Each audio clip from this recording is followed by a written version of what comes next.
On today's episode, I tell you the biggest issues heading into the 2022 football season for your Texas Longhorns. We look a year ahead. I tell you which Longhorns are most likely to be selected in the 2023 NFL Draft, and we recap Baylor-Texas from Monday night. Longhorn Nation, welcome back.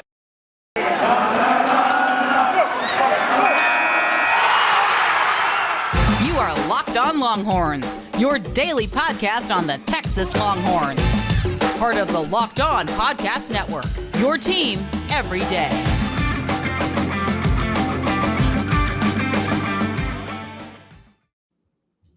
Today's episode of Locked On Longhorns is brought to you by RunYourPool. March Madness is here, and RunYourPool has a better way to create your bracket. RunYourPool.com, the premier sports pool hosting service. Longhorn Nation, welcome back to another edition of Locked On Longhorns, your daily number one source for all things Texas athletics, part of the Locked On Podcast Network, your team every day. I'm your host, Jonathan Davis, the voice of University of Texas football and basketball. Thank you, as always, for making Locked On Longhorns your first listen of the day. Make sure you subscribe to Locked On Longhorns on YouTube for exclusive content and to put a face behind the voice of your favorite podcast. Make sure you like us, rate us, review us, give us 5 stars. Anything less than that, I have to believe you're not listening hard enough. Y'all know how we do it on this here podcast. Let's get right into it. So the biggest issues heading into the 2022 football season, it starts with me on the offensive line, one of the weakest, if not the weakest unit on this Texas football team last year. If they want to improve on a season where they went 5-7, if they want to improve on a season where they lost 6 straight games for the first time since the 1950s, they're going to have to be better up front. This is an offensive line that allowed 2.2 sacks per game on the quarterback, which was 62nd in the country. We saw a lot of times last year, whether it was Casey Thompson or Hudson Card under center, defenders just getting into the backfield, putting pressure on the quarterback, and ultimately eliminating plays that they were trying to run. We saw the running backs would have to break tackles just to get out of the backfield and get back to the line of scrimmage. This is a team that averaged, they were 27th in the country in rushing yards per game. And when you have running backs like Keelan Robinson, Roschon Johnson, and Bijan Robinson, that's not hard to do. But I know Sark wants that offense, that rushing game, to probably be in the top 15, top 10. They certainly have the running backs to be able to do that. And so this offensive line has to be a lot better. We know that Jake Majors is going to start at center, but all 4 spots outside of that are question marks on the offensive line. Now, Kyle Flood, offensive line coach, offensive coordinator, did a great job bringing in possibly the best offensive line class that the Texas Longhorns football team has ever seen, headlined by 5-star offensive linemen Kelvin Banks and Devin Campbell. He also brought in 4-star offensive linemen, 4-star offensive linemen. And so it remains to be seen who's going to start on that offensive line next to Jake Majors. I'm hoping that Devin Campbell and Kelvin Banks will be ready and come right in and can be starters. You're also looking at a player in Cole Hudson, who was a 4-star offensive lineman, our early enrollee, so he has an advantage. Possibly could come in and start as a freshman. You look at players like Hayden Connor and Christian Jones, who started last year, could be a lot better. And if they do start again this year, they're going to have to come in and, be better than they were last year and be an asset to this offensive line. So that's the number one unit that I think is the biggest issue heading into this season that they're going to have to improve on. Staying in the trenches, the defensive line. This is a defensive line that only had 20 sacks last year. The leader on the Texas football defense only had 2.5 sacks. They're going to have to be much improved if this defense wants to be better. A defense that gave up 31.1 points per game last season. And I think it starts up front with Alfred Collins and Keandre Coburn. First of all, I saw you with the sponsorship to Hooters. Get it, big boy. Let me get some wings off you. You know what I'm saying? But they're going to have to really anchor that defensive line, be a lot better. This is a team that could not get any pressure on the quarterback last year. And then we saw, just gateway I-35 type holes coming down the defense. So they're going to have to stop the run, occupy blocks, let the linebackers get in there and make plays, stop the run, and get pressure on the quarterback.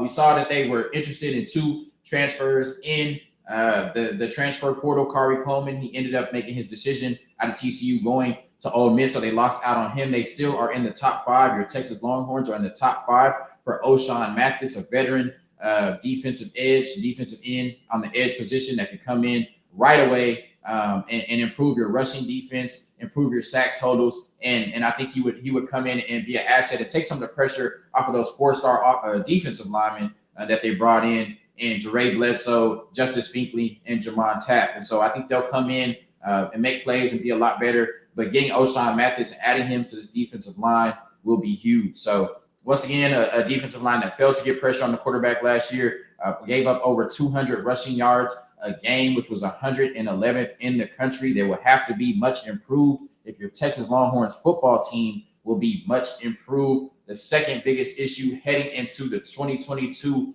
football season.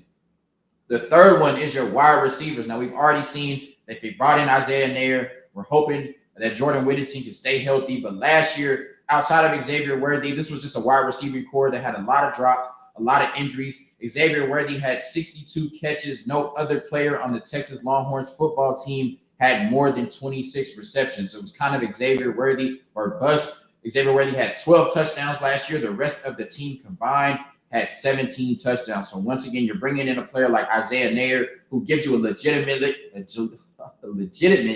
kind of 1B, a Robin to Xavier Worthy's Batman. You got Jordan Whittington. We know the type of plays he can make if he's able to stay on the field. And then I'm looking, maybe if Troy O'Meary can come in and make plays, that gives you a legitimate four-headed monster. Nightmares for defense at the receiving spot. So this was an issue for the Texas Longhorns football team last year that I definitely think will be a strength heading into the 2022 football season. But right now it's the offseason. It's easy to say that they're going to have to actually turn what they have on paper right now into production on the field. But look for that receiving core to be much improved next year, where last year was kind of Xavier Worthy or bust. I think this year, with improved quarterback play, improved offensive line play, and better weapons at receiver, we're not even talking about potential tight ends in Jaleel Billingsley and Jatavian Sanders. So we're going to have a lot more to account for. And I think the receiving core, receivers, including tight ends, that was a weakness last year, will be a strength for your Texas Longhorns football team this season. And then last but not least, one of the biggest issues heading into the season that we saw last year was adjustments, second half adjustments. At times in the second half and sometimes in the first half, we just saw a lot of mental lapses, and at times the team did not look competent at all. They allowed 24 points in the second half to Arkansas, got blown out in that game. They blew a 38-20 lead, halftime lead to your Oklahoma Sooners in the Red River rivalry. That made me sick. I know it made y'all sick, including allowing 25 points in the fourth quarter. Just, they were outscored 16-0 in the fourth quarter by Oklahoma State. They were outscored 14-3 by Baylor in the fourth quarter. They were outscored 27-0 in the second half by Iowa State. They allowed 57 points to Kansas. I'm about to throw up just reading all of this, you know what I mean? But this is a team that went 5-7 last year, could have easily been 8-4 or 9-3. And so they're really going to have to be a better team coming out of the locker room and figure out some second half adjustments, figure out how to, start strong and finish strong. Once again, this is a team as bad as they were on certain units could have very well been 8-4 and 9-3 if they didn't collapse at the end of the games the way that they did last year. So that's going to have to be a strength for this team this year. I think it will be just with the improved talent, but also it starts with coaching. When you look at blowing leads like that, giving up over 20 points in the fourth quarter, not being able to score in the second half, that's a coaching issue as well. So if the Texas Longhorns football team can clean that up, they will be a lot more improved in the 2022 football season. So just to recap, the four biggest issues going into this season: the offensive line, the defensive line, receivers outside of Xavier Worthy, and coaching adjustments made at halftime, coming out in the second half with that fire, that intensity, and being ready to play. Coming up next, I'll tell you your Texas Longhorns who are most likely to be drafted in the 2023 NFL draft. Yes, we're looking a year ahead. These players, this could be the last time you see them in the burnt orange and white. Hungry? Try Built Bar, especially the Puffs. If you haven't, you're missing out on one of Built Bar's best tasting bars. Puffs are the first ever protein-infused marshmallow. They're fluffy, They're marshmallowy. They're not just a protein bar. They're a treat. And they're covered in 100% real chocolate. Puffs are a fan favorite with some incredible flavors: yummy cinnamon churro, coconut marshmallow, banana cream pie. So good. These are going to be your new favorite. All Built bars are covered in 100% real chocolate. Yes, Puffs included. 100% real chocolate. Low calorie, high protein. Replace your candy bars with these. They're better. Mint brownie, coconut almond, and white chocolate cookies and cream. They are all delicious, and new flavors are coming out all the time. If they think a flavor might be good, they'll make it. It will be delicious, and it will be good for you. At Built Bar, they are all about the taste. They make it taste delicious first, then figure out how to make it healthy. And I don't know how, but they pull it off every single time. Go to Built.com, use promo code LOCK15 and get 15% off your order. Use promo code LOCK15 for 15% off at Built.com. Longhorn Nation, thank you again for making Locked On Longhorns your first listen every day. Make sure to check out Locked On Bracket Breakdown March 14th right here on the Locked On Longhorns podcast feed and YouTube channel. College basketball experts Chris Gordy, Andy Patton, and betting expert Lee Sterling give you in-depth breakdowns on every matchup.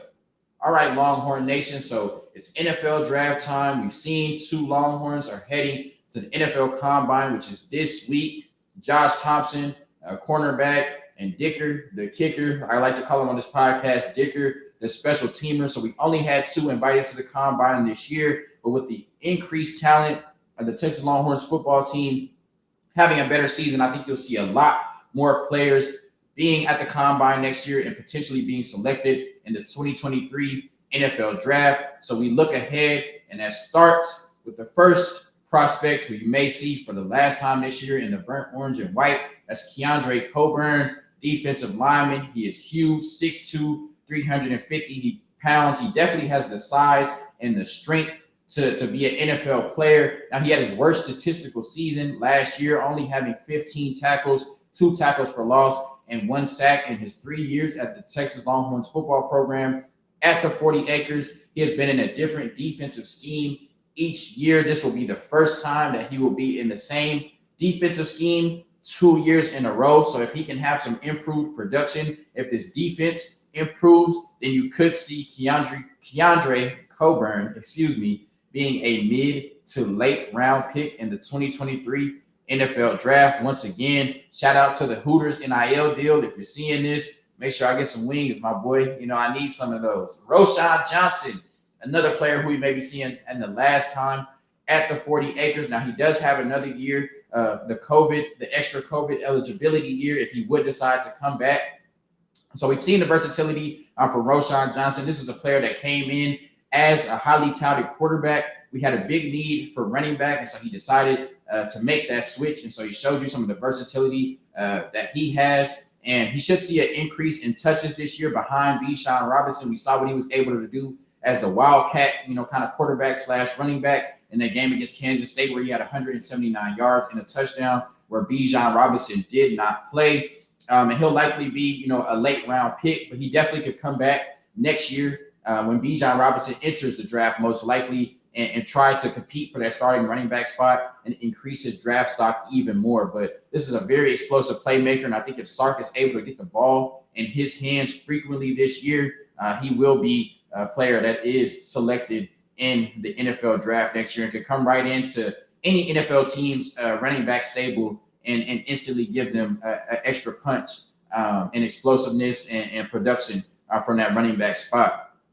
Deshaun Jameson likely going to be one of your starting corners on the outside this year. If he wants to get drafted next year, he's going to have to be much improved in coverage this year. Didn't have a great year. You could attribute that to playing in a new defensive scheme. It's going to be a lot more talent around him. You also could attribute that to the defensive line not being able to get much pressure on the quarterback. And so I think he'll be better in coverage this year. Once again, he's going to have to be a lot better if he wants to be selected in the NFL Draft. But with his playmaking ability in the punt return and kick return game, he has a great chance, if he does have a solid year at corner, to make it on somebody's NFL roster next year and could be an asset definitely on special teams. But if he improves his coverage ability, could come in and get some defensive snaps as well. On the receiver side, you got Jordan Whittington on offense. Now, he does have an extra year of eligibility as well, but he's already announced that this will be his last year with the University of Texas, with the 40 acres.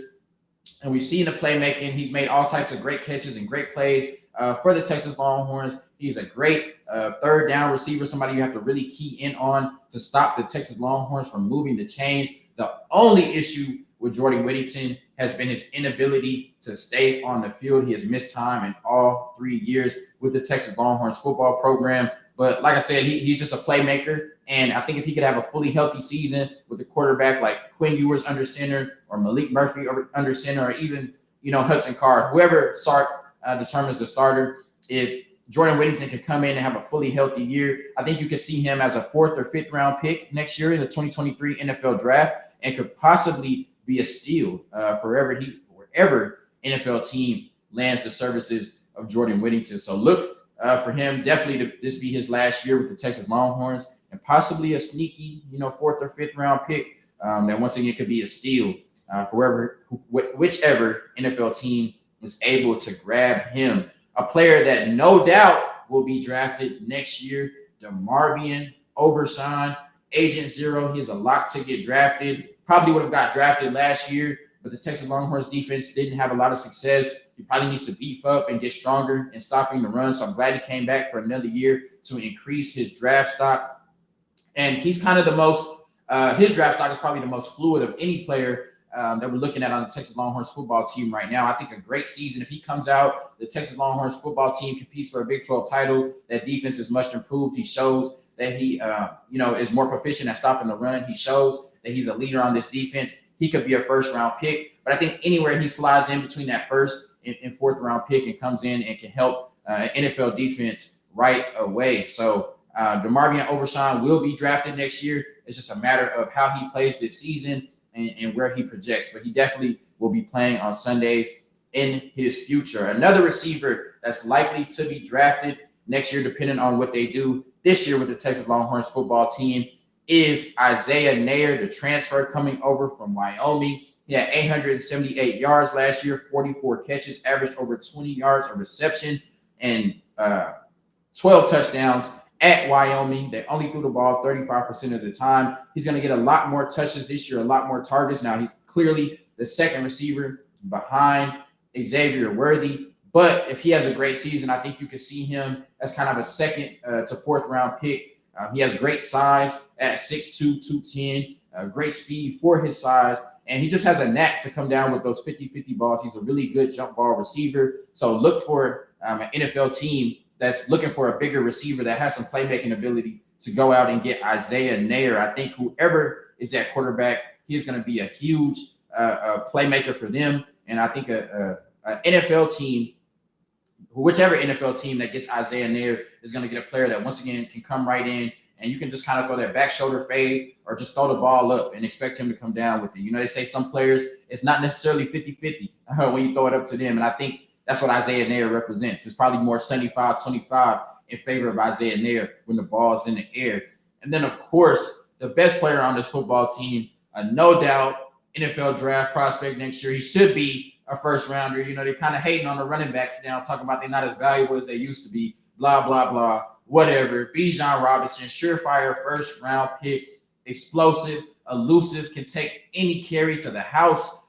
Just a home run hitter, but he's also got that toughness. He's a physical running back that can break any tackle, and he's got soft hands. He's a great receiver out of the backfield. We even saw him sometimes lining up in the slot last year.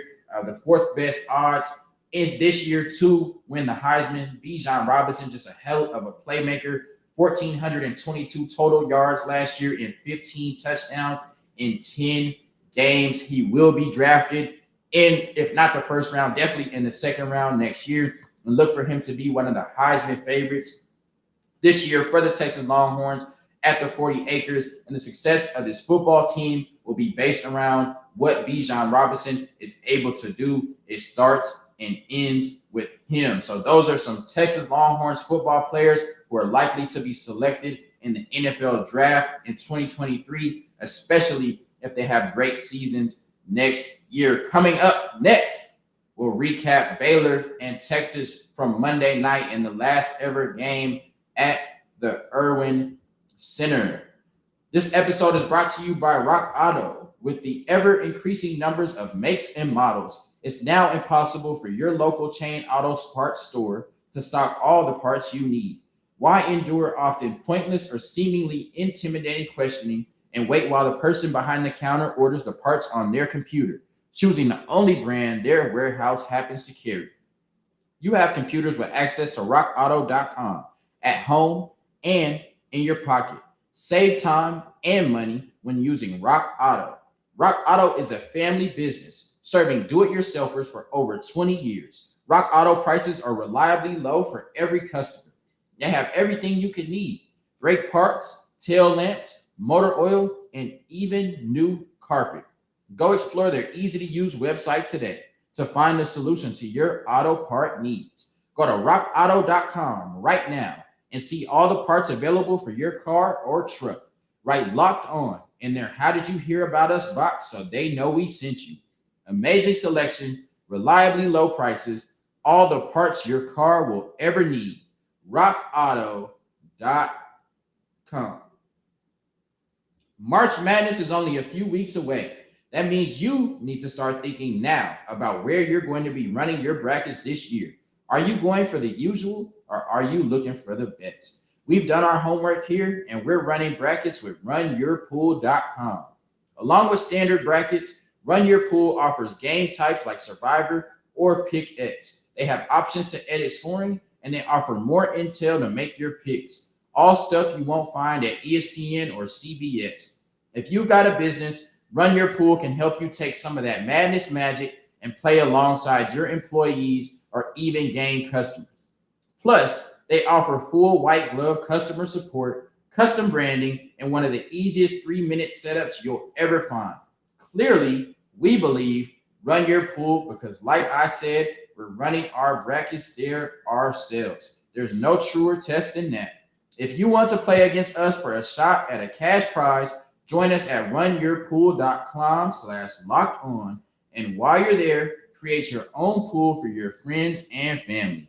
Enter Pure Madness at checkout for $10 off your custom pool. All the rules and details will be available there.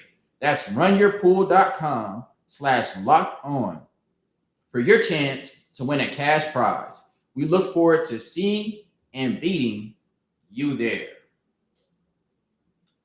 All right, Longhorn Nation, a quick recap of the last ever game in the Erwin Center. Baylor came in to face off against your Texas Longhorns. Unfortunately, the Longhorns did not get the dub, losing 68-61 to a really good Baylor team. This is a Baylor team that was missing their leading scorer in LJ Cryer, missing Everyday John and Jonathan Tomchua, JTT, and still was able to get the victory. This is just a really resilient basketball team that, even with all the injuries they've had, still looks like a national championship Final Four contender this year. So once again, they beat the Texas Longhorns 68-61, outscoring the Longhorns 41-31 by 10 points in the second half. It started with their guard play. Adam Flagler and James Akinjo combined for 38 points, going for 19 apiece. And not only did they dominate on the offensive end, just getting into the paint, making plays, Adam Flagler making three-pointers and just kind of putting the daggers in the Texas Longhorns. But on defense, I thought their athleticism really caused problems for Andrew Jones, who's been cold as of late, really cold after scoring 3 straight points having 3 straight 20-point games for the first time in his Texas Longhorns career. Courtney Ramey has just disappeared offensively really for a while now. And Marcus Carr, they did a really good job of not allowing him to get into the paint. So offensively and defensively, I thought their guard play kind of dominated the game. And then in addition to that, they took advantage of Texas's lack of size with Kendall Brown and Flo Thamba combining for 25 points down low. I've always said Flo Thamba is like the evil villain of Mo Bamba. You know, like Mo Bamba, Tho Flamba, That's kind of crazy to me. But anyway, the game was tied 54-54. It was a tough battle really throughout. And then, Baylor outscored them 14-7 in the last 5 minutes. Texas really just couldn't get anything going. But this is a Baylor team that's probably just a little bit better than your Texas Longhorns. So They only shot 17% from three. I thought that was really the biggest key to the game. They could have won, but you have to make shots. And Chris Beard said that after the game. It's a make or miss league, and they missed the shots that Baylor made. So they're going to have to be a lot better from the three-point line if they want to have some success in their last regular season game this Saturday against Kansas in the Big 12 tournament, and then ultimately in the NCAA tournament. But once again, Baylor was just, too big of a match for them with their athleticism at the guard positions with Flagler and James Akinjo, and then down low with Flo Thamba. Just a little bit too much for the Texas Longhorns, but I thought they fought hard.